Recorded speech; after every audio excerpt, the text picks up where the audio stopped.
Wow, beautiful weather out there. Beautiful, beautiful, beautiful, beautiful, beautiful weather. What a day, ladies and jelly spoons. What a day. How are you? Nice to see you. Oh, to see you nice. Busy as you like. I've been working on the solar today. Oh, so yeah, nice to see you. I'm going to bring you some interesting facts in a second. Let me just write down what I need to talk to you about.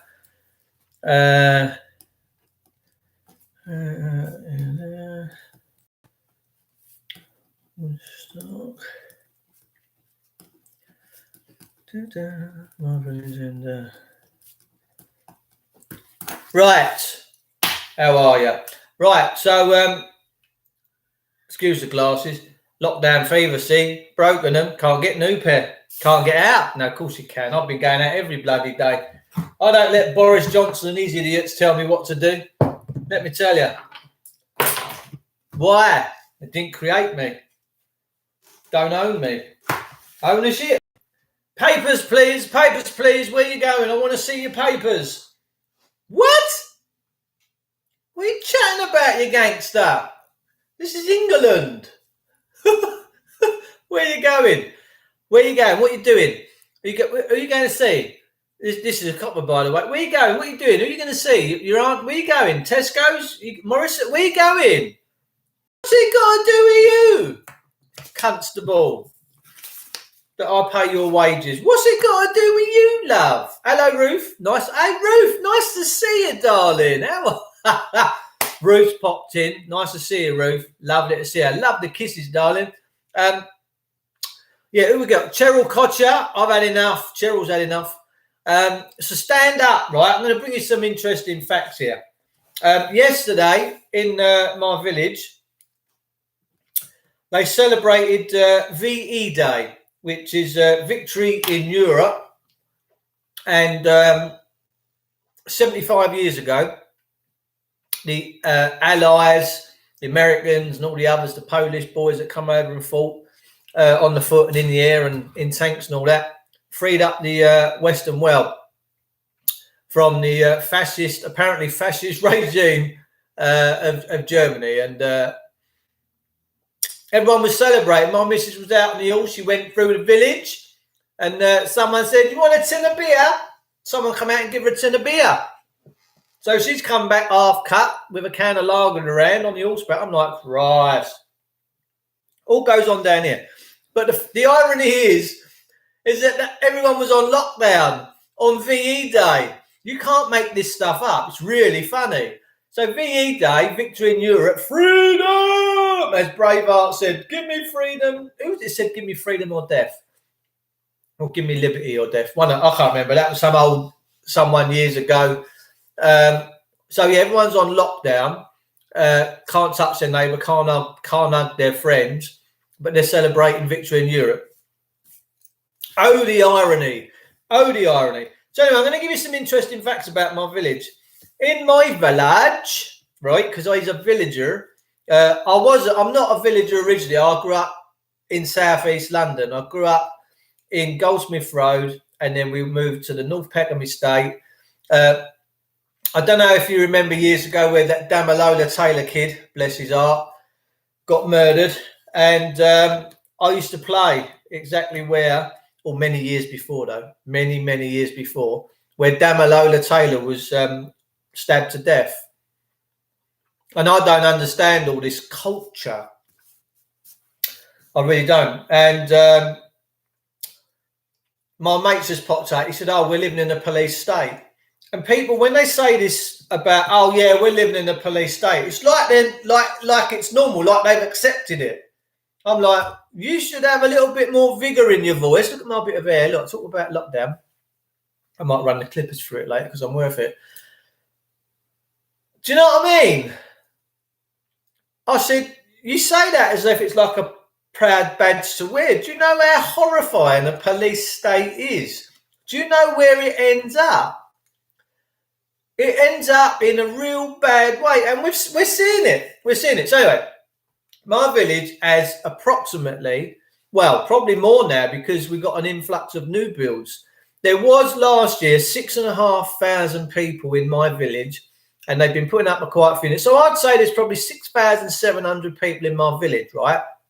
Now, the next village to me, there was a big sign up there a couple of years ago, say no. Marden was saying no to more than 2,000 homes being built because the councils are going on a rampage, building left, right, centre.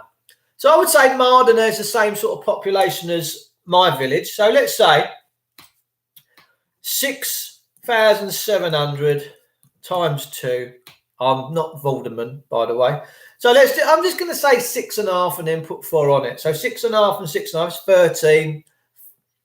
13,900 people, right, in 2 villages, and an approximation. How many people do you think have had this COVID-19? How many?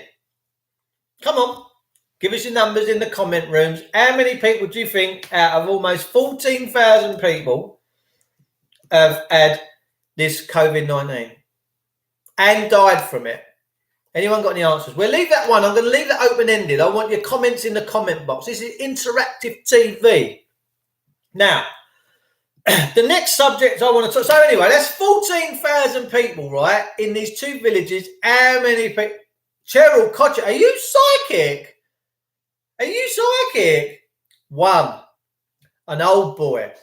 But my friend Ed Gurney was flying up the motorway in one of his Porsches or one of his fast cars today.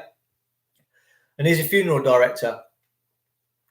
And let me tell you, what he was explaining earlier was horrifying. Falsifying numbers. He said, Dave, this country's got a very, very mild form of genocide going on. It's all slippery under the radar. And I'm like, whoa. So you make your own minds up. So we've had one old boy that's passed away from this COVID-19, allegedly. It could have been something else. It could have been old age, heart disease, too much Viagra, too much spice. I don't know the answers to these questions, but 1 out of 14,000 people. So you do the math.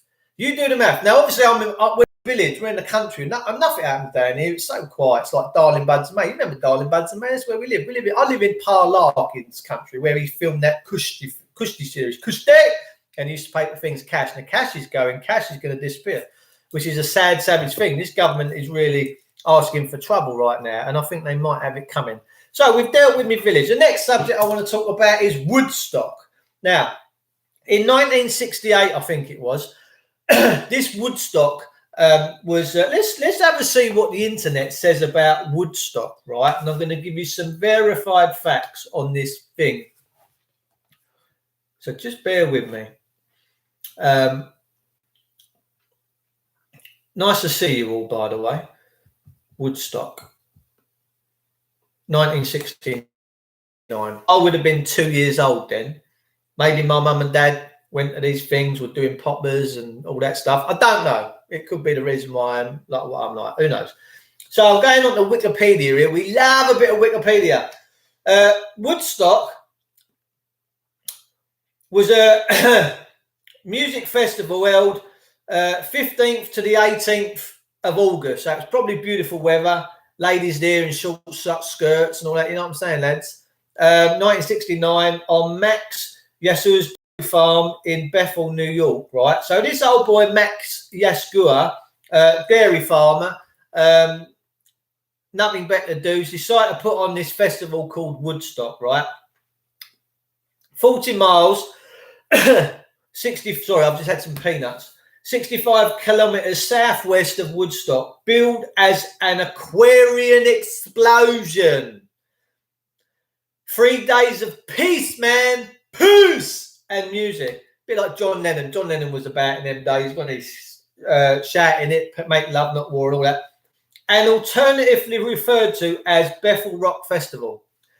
Now check this out. It attracted an audience of more than 400,000 people. 32 acts performed outdoors despite sporadic rain. So they're getting wet, man, but they're having a nice time. They're having a gorgeous time, but they're having a nice time because they're at Woodstock, right? The festival has become widely regarded as a pivotal moment in popular music history, as well as a defining event of counterculture generation. Now you can see Woodstock on YouTube. You can go on YouTube and listen to the older Woodstock. It's fantastic. It was all televised. The event significance was reinforced by a 1970 documentary filmed an accompanying soundtrack album and a song written by Joni Mitchell that became a major hit for both Crosby, Still and Nash, and Matthew Southern Comfort. Oh, I like a pint of Southern Comfort, not a pint, a drop of Southern Comfort. You have a pint of Southern Comfort, you know about it. You know what I'm saying? Music events being the Woodstock name have been planned for anniversaries, including the 10th, 20th, blah, blah, blah, blah, blah. Right, and it listed in the 2004 Rolling Stone magazines as number 19 of 50 moments that changed the history of rock and roll. In 2017, the festival site became listed on the Woodstock, was initiated through the efforts of Michael Lang, blah, blah, blah, blah. Right, so the point I'm getting to is that whilst Woodstock was going on and there was 400,000 people at that event, it was in the midst of a pandemic, right? And it was called Asian flu, Chinese flu. And my neighbour next door reckons he had it and it knocked it off him feet for 3 days. He said he come all his life, his working life, he only ever had 3 days off of work, and it was because he was in bed and he was really, really ill with this thing called Asian flu, and that was in 69, 70. He said it knocked so many people off their feet. But the point I'm getting to, 400,000 people still went to a festival over 3 days and made peace and love, man. Yeah, peace and love. So, what about now? Would we get 400,000 people to come together in this country to go to Greenwich Common or Wembley Stadium or anywhere you like, Emirates Stadium or the XL Centre for a festival without being coshed over the head? I don't think so. So there's an agenda going on here, ladies and gentlemen. There's a big agenda. So we've covered Woodstock. The next subject of the day is Bring Out Your Dead. All right. Hello, Merv. Nice to see you, darling. Ruth Stocky said 0. You was almost, look, see, Carlos has said 2, but Ruth said 0. We was 1. So we're in between the two, Zippery. Yes. With or from, says Cheryl. I don't know, Cheryl. That's the big question right now, right? Who knows? I don't know. So the next subject on it is Bring Out Your Dead.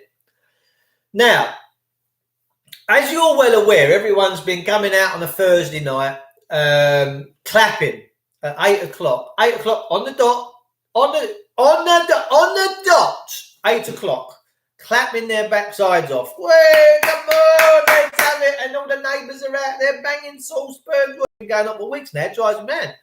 And I'm trying to get you to the ritualistic side of this so that you understand. You can share with your friends and your families. You can tell them all about it. Back when we had the bubonic plague in this country,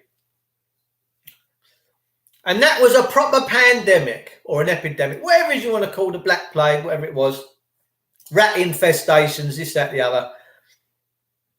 I don't know where it come from, but it was a killer. Ring of roses, pocket full of posies, a tissue all fall down. That's where that all comes from. Now, bodies were stacking up left, right and centre and stinking, by the way. And they all went to mass graves, right? There was no individual burial. It was like, dig a big pit, throw them all in there. That's how it was. And rightly so. But the people that would collect the bodies would come round once a week at 8 o'clock in the evening on a Thursday and pick up the bodies. And what did you have to do to alert the people with the carts that you had a fresh body to deliver up that Thursday evening at 8 p.m? You had to clap. So they knew that house over there is clapping. They got one in there. Right. So I've just told you that with almost 14,000 people in between my two villages, and they're not massive demographic areas. I mean, We've had one guy die of this thing, right? One guy die out of 14,000 people. So what's the odds? What's the odds? And what about the 20, 30,000 people that die each year in this country from the flu? Did we ever have a lockdown? Did everyone have a hissy fit about, oh, God, people are dying of the flu? No, you never. People just knew that people were dying of cancer. People were dying of the flu. No one really took any blind bit of notice of it. Everyone was going out getting their vaccines in their arm. Oh, I've had my flu jab. Oh, I've had my flu jab. Yeah, look at me. Where are you off to? I'm going to bed for a week because I won't be able to move tomorrow. Why is that? Well, because the flu jabs give me the flu, you see. And it's giving me herd immunity. What the fucking hell's herd immunity?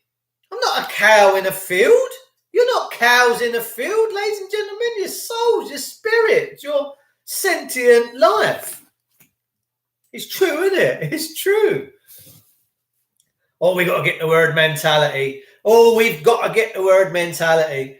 What is herd mentality? I'm not cattle. I'm not a goat. I am not livestock. I'm not even a chicken or a duck or a guinea pig. I'm a man. What is this herd mentality nonsense? So, going back during the time, Black Death, millions of people died. Hundreds and hundreds of thousands of people died. The place stunk. There was bodies everywhere. The Spanish flu, exactly the same. There would have been bodies absolutely everywhere, right? That's an epidemic. That's a pandemic. When people are dropping like flies, they're just dead and having to be carted off and thrown in a pit. That's a true pandemic. That's a true epidemic. Whatever it is you want to call them, pan or epi. I think epi is when it's in just one country alone, but a pandemic is when it goes everywhere else. For me, as my village and my next village has proven, this is a load of baloney. Truthfully, a load of baloney, because I would pretty much suggest that if the country's going to say there's an epidemic, that means there's already hundreds of thousands of people that have died, right? For a government to come out and say, it's a bit tasty, this one. It's a bit tasty, this. Whoa, my life. You said, yeah, Ethel was here yesterday, made me a cup of tea. Next thing, she dropped dead. Her arm fell off. She's had this COVID-19. Really? Did you touch it? Yeah, I touched it. Oh, good. You probably got it now. Hundreds of thousands of people will be out there, be out in the street. You'd hear all your neighbours crying. They'd all have their curtains pulled. Lovely tradition in this beautiful country. When people die, they say to shut the curtains. They say you pay your respects. Then you got all the NHS dancers doing all this tick-tock. Let's have ya. Come on. Doing the okey-cokey, doing proper choreographed movements. Yeah? So they've trained for these dances. They don't just say, hey, Jeanette, come off that broom a sec, will ya? We're going to do a dance, right? Yeah, flick it on the screen, 30 seconds later, Bob's your uncle, everyone can do this. Leave off. They probably spent half a day. Come on, Sonia, sort yourself out. You're not doing the move properly with your leg. Come on, we're on camera, man. We're on TikTok. What's going on? Sort your life out. Well, I can't dance. My husband's always told me I can't dance. Choreograph, rehearse. Personally, I think the NHS are telling us that they're not busy. Hospitals ain't busy. People are dying, kids are dying, people can't get operations, the suicide rate. My mate's just popped up on his push bike. And he said, I said, look, we're all right out here. His name's Paddy, he's Irish. I said, Pad, we're all right out here. You know, we're in the village, man. We've got the sun, we've got the land, we're having a nice time.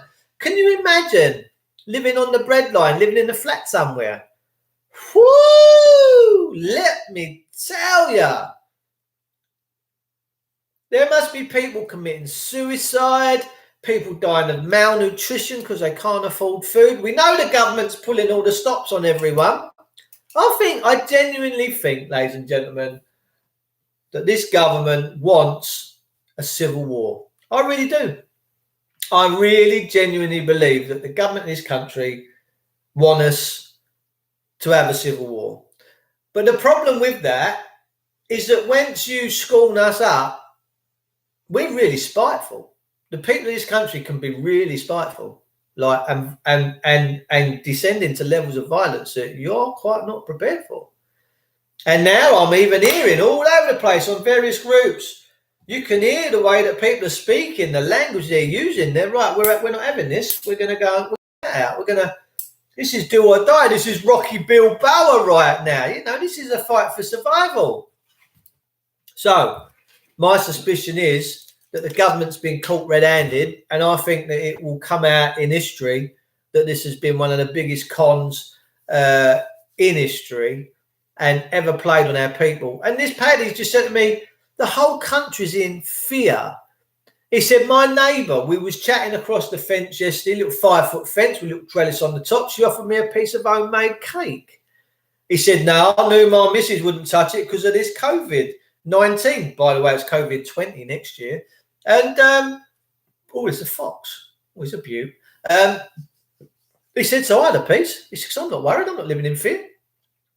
We've got to stand up, people. We've got to stand up. Because if you don't stand up, there's going to be nothing worth standing up for, right? Yesterday or a couple of days ago, a black geezer with his child, I think he'd had a couple of scoops, shouldn't have been behind the wheel. No justification for that, especially with a little kiddie in the car. He's in a fuel station, right? He's in a fuel station, ladies and gentlemen. He's surrounded by diesel and petrol pumps and all that. I bet the woman behind the old microphone was having brown trousers because these coppers, two of them, decides to get the old taser stick out and boom, which is a little explosion, ignition, fires 2 copper prongs into you, sticks in your clothes or your body, little barbs, wicked things they are. Wicked things. And and this guy's up, over he goes, oh, he's like Hightail, boom, he's gone straight over, face plant, yeah, and then the old guy on top of him, oh, yeah, we're going to have some of this guy. Have some of this, smash him right up. So they're in a fuel station. Ladies and gentlemen, these people are not the sharpest tool in the box, let me tell you. They're right next to a petrol. Diesel's not really the issue, but petrol surely is the issue. And this goon in uniform has decided to, what's the best line of defence here? There's 2 of us against him. And the kid's going berserk. You see his dad face plant? I mean, what is going on? They're lucky they didn't blow that Texaco or Shell garage to smithereens and kill lots and lots of people because they're as thick as pigdom. I'm trying hard not to swear here. Rufy, hello, darling. My hubby now has shingles. Doc says it's because his immune system has been weakened. I believe putting healthy folk under house arrest will definitely impact on the immune system. Absolutely.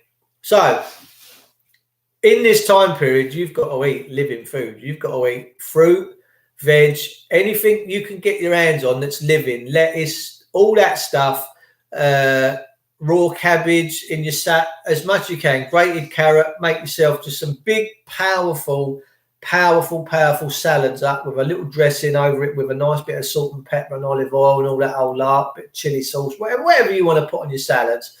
Make sure you're getting your vitamin Ds, people. Make sure you're getting your vitamin Ds and get your husband outside, let him get that vitamin D into his system because we are in an immune suppressant world right now. Why? Because of toxicity, because of all what they're spraying in the skies, right? They are spraying tons and tons and tons, millions of tons of bariums and aluminiums in the stratosphere every single day through chemtrailing. And this is a proven fact. This is not conspiracy. This is truth. Government ministers have admitted that they've been doing it for years. So all them aluminiums and bariums have created this inner vessel. All them materials are coming down, getting into our systems, getting into our lungs. This is all a lung thing. This is all about toxicity.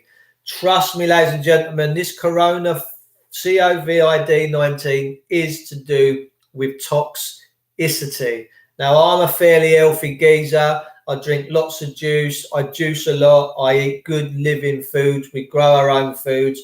I work out. I cycle. I try and keep myself healthy. Healthy people are not immune to this. It depends on the level of toxicity that they have in their body. So I think that that's what this COVID thing is. It's all to do with toxicity.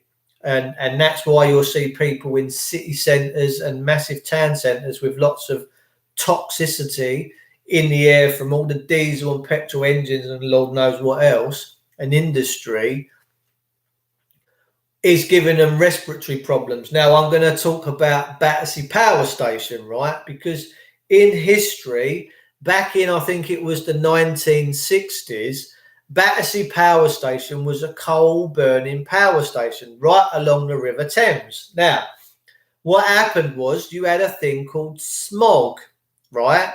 Smog was a combination of smoke and fog. Don't take a brain scientist to work that one out. And the combination of it was that a bus couldn't go down or a car couldn't go down the road no more than a couple of miles an hour because you couldn't see 3 foot in front of your face. It was like pea soup. And back then, lots of people died. Why? Lungs, respiratory, toxicity. So they shut Battersea Power Station down. Shut it down. Guess what? Everything cleaned up. Go out, look up in the skies, see the chemtrails being laid. Go and research it for yourself. Don't call me an idiot when people are dying. Go and research, because someone that calls someone an idiot that don't go and research is a fool. When people are dying, be diligent. Understand who you are. Research, knowledge is power. Because if you understand a thing, you can counteract it. You can do something about it, right? But if you walk around in ignorance all the time, boom. Price of food, mate, listen, this COVID-19 is the first wave. They're talking about a second wave. Now, the second wave is food. Lack of this, lack of that, lack of plaster, lack of materials, lack of this. That's what this second wave is all about. It's not about an illness. The second wave they're talking about is to do with the fact that everything's come to a standstill. That's going to do more damage. I guarantee you, more damage has been done by this situation that everyone finds themselves in. Not me. Fuck the government, excuse my French. Kick them out. They're not telling me what to do because they didn't create me. I'm a creation of the Almighty, not these people. But they've destroyed this country. They're destroying this country and they're driving it into the ground and they're killing the people, right, in the process. Are you going to stand by and idly allow this to happen? That's the big question. Now, we need to come together. All of us need to come together. You need to talk to your aunts, your uncles, your kids, your brothers, your sisters, your mothers, your fathers. You all need to talk to one another. You all need to come together for a common good. And together, as a country and as a people, we'll get this sorted out in 24 hours. It's simple. It is absolutely simple. This is such a quick fix, but people are too scared. If my mate's missus is too scared to take a piece of cake from her neighbour who's just baked a freshly gorgeous piece of cake. Now, I love cake. I love the cake. She's too scared to take cake from her neighbour. Do you honestly think that people have got it in them to stand up in this country now?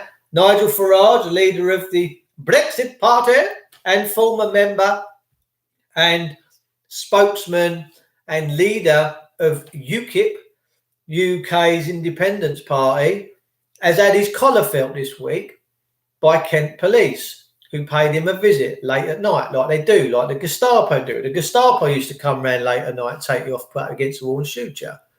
These people are evil, wicked. We've descended into a police state. We've just descended into Nazi Germany, and people can't see it. I hope they do. They're going to see it very soon. They are going to see it very, very soon. What the police get involved in is wicked beyond belief. Now, they have no authority because there is no authority other than with God. And God, I'm pretty sure, would not be supporting what they're doing right now. Do you honestly think these people are righteous? Do you think that our living God would back these people with what they're doing? I don't think so, somehow. In fact, I know that the living God would not and will actually be despising what they're doing right now because they're injuring and harming his creation. And it's not going to be allowed, people. We've got to stand up. We've got to come together. You've got to be brave. You've got to be telling you. And these constables are despicable, picking up the wage, just following orders. My boss told me I could beat you up and kill you in a cell. Do you know how despicable you are, constables and officers? Do you know how sick you are? Do you know how nasty and violent you are? You're disgusting people. You disgust me. That's why I don't sponsor you no more. That's why I don't pay into your bullshit system. I'm not doing it.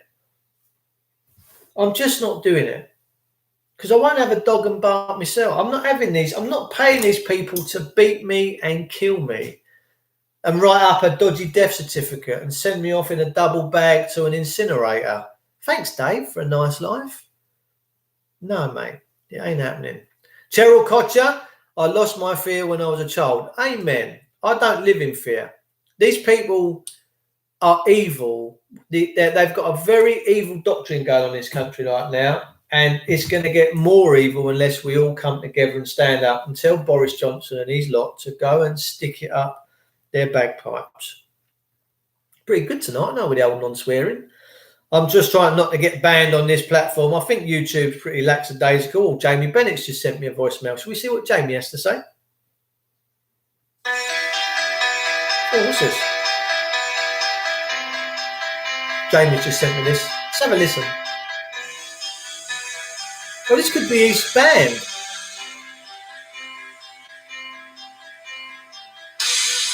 This is his song. This is Jamie's new song, I think. Let's have it with a bit of welly. Is my thing on? Just stay there. I'm going to play you a bit of Jamie's new song. Oh, I can't. I can't. Because this iPhone I can't plug a lead into. Oh, well. This is Jamie Bennett singing when it starts.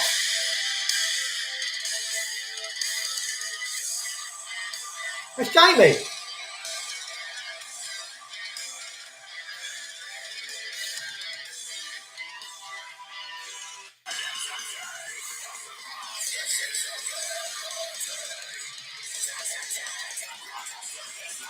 It's good, isn't it? Better not play too much because of copyright. He's a boy, he's in a band. He's a lead singer in a band, people. Not my kind of music, but that was pretty good. I like that. I'll have a listen to that when I'm in the bath in a little while. So the point I'm trying to make, Pete, before I disappear, because I've had a busy day, I need a bath, and it's just to stand up. If you don't stand up now and address all of this is going on, you're toast. You are really toast. You need to start chatting with your friends and families. I brought some little information to you this afternoon, ladies and gentlemen, that you didn't know. And before I do disappear, 14,000 people in my village and the next village combined. We've had one death, alleged death of COVID-19 from an old gentleman, quite an old boy. One. And you're all stuck indoors, too scared to go out. Because one man out of 14,000, who's an old boy anyway, has passed away. We should all be questioning what's going on. And we need to get back out in the streets. We need to open this country up again. We need to let our politicians know who is the daddy in the room, who is the master. And the masters have always been us, the people. I love you all. I'll see you all very soon. Thanks for tuning in. Have great weekends. Look after yourself.